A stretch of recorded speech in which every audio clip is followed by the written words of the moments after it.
Selamat pagi Yesus, selamat pagi Roh Kudus.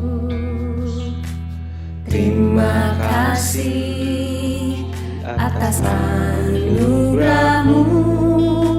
Semalam telah berlalu, ku memuji, ku bersyukur, memuliakan nama-Mu.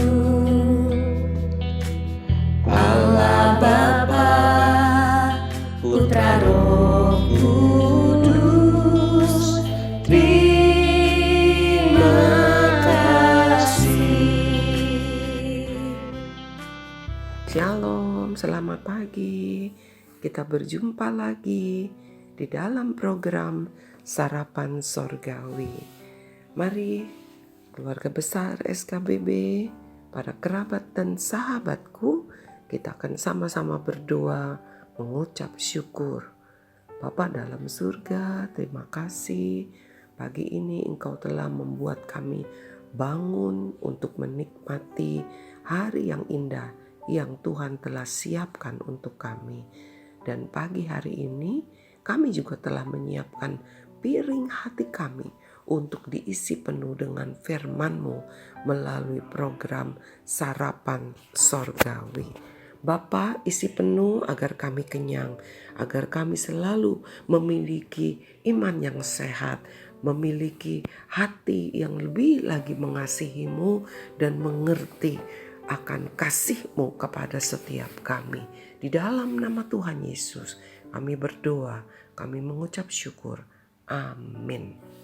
Anak-anakku, keluarga besar SKBB, kerabat dan sahabatku, firman Tuhan pada minggu ini mempunyai tema tentang bait Allah, ya, bait Allah.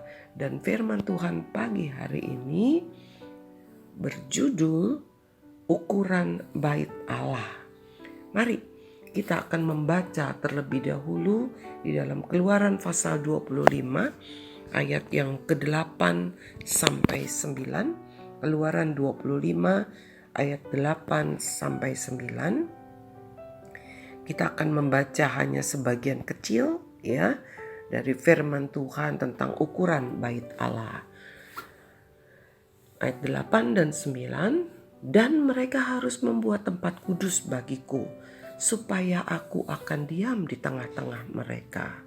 Tempat kudus di sini adalah kemah sembayang yang kemudian nanti akan menjadi bait Allah, ya. Untuk apa dibuat? Kata Tuhan, supaya Tuhan bisa diam di tengah-tengah mereka. Ayat ke-9. Menurut segala apa yang kutunjukkan kepadamu sebagai contoh kemah suci dan sebagai contoh segala perabotannya, demikianlah harus kamu buat. Nah, jadi ketika Tuhan berfirman kepada Musa untuk membuat kemah sembayang, ya, Tuhan mempunyai tujuan.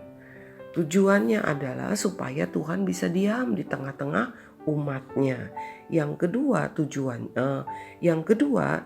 kemah sembayang itu atau kemah suci itu harus dibuat, ya, sesuai dengan contoh yang Tuhan berikan. Tidak boleh sembarangan, ya. Kita lihat seperti apa sih, ya, ayat yang ke-10 dan 11. Ayat 10 dan 11.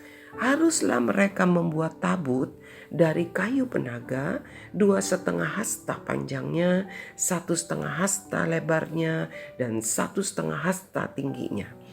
Haruslah engkau menyalutnya dengan emas murni dari dalam dan dari luar. Engkau harus menyalutnya, dan di atasnya harus kau buat bingkai emas sekelilingnya, dan seterusnya, ya.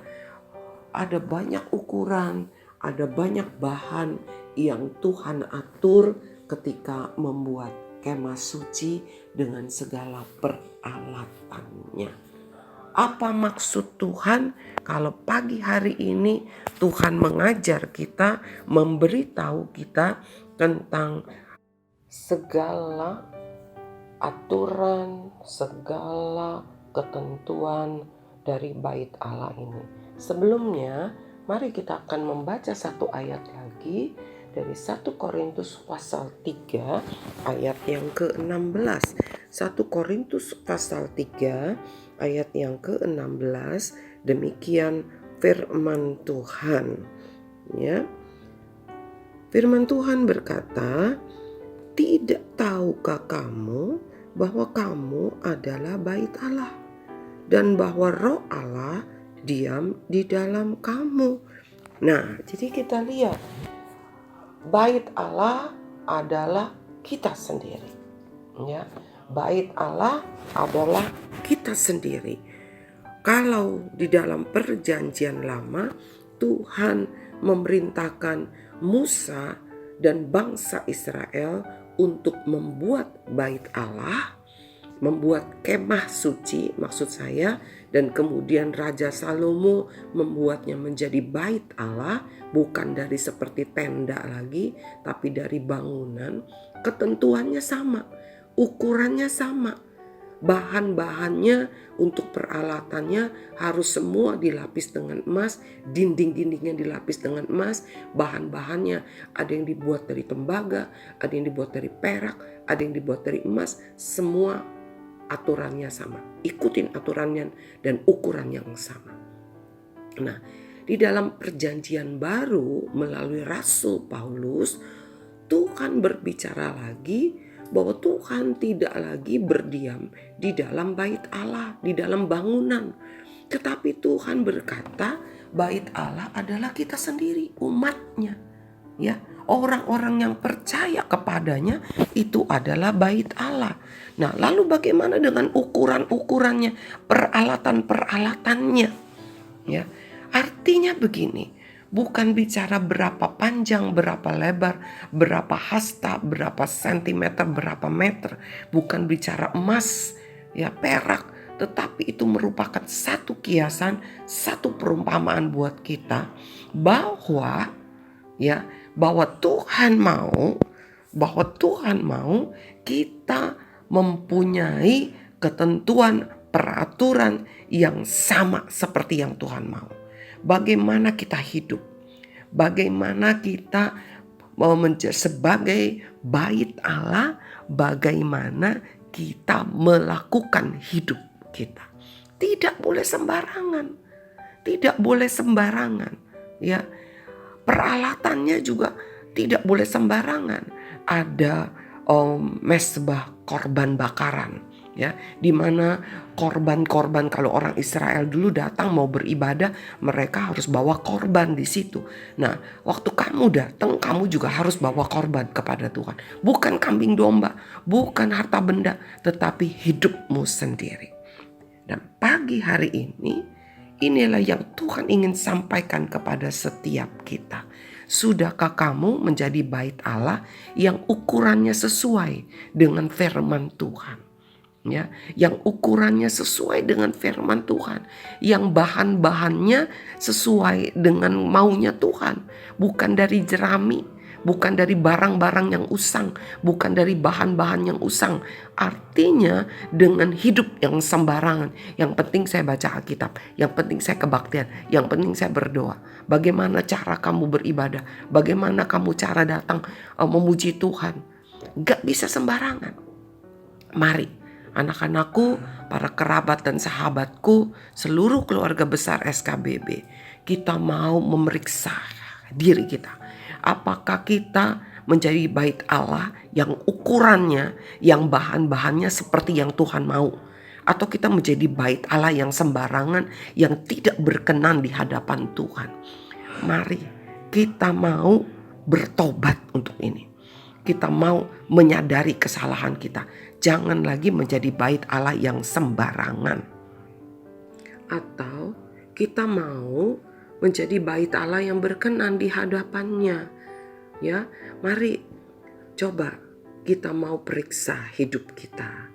Bagaimana hidup doa kita, bagaimana hidup ibadah kita, bagaimana hidup sehari-hari kita. Apa kita menjadi bait Allah yang berkenan kepadanya? Mari kita akan berdoa. Bapa dalam surga, terima kasih untuk firman-Mu yang singkat tetapi tegas. Kami mau Tuhan memeriksa hidup kami, apakah kami sudah menjadi bait Allah yang sesuai ukurannya, yang sesuai bahan-bahannya, seperti yang Tuhan atur kepada kami.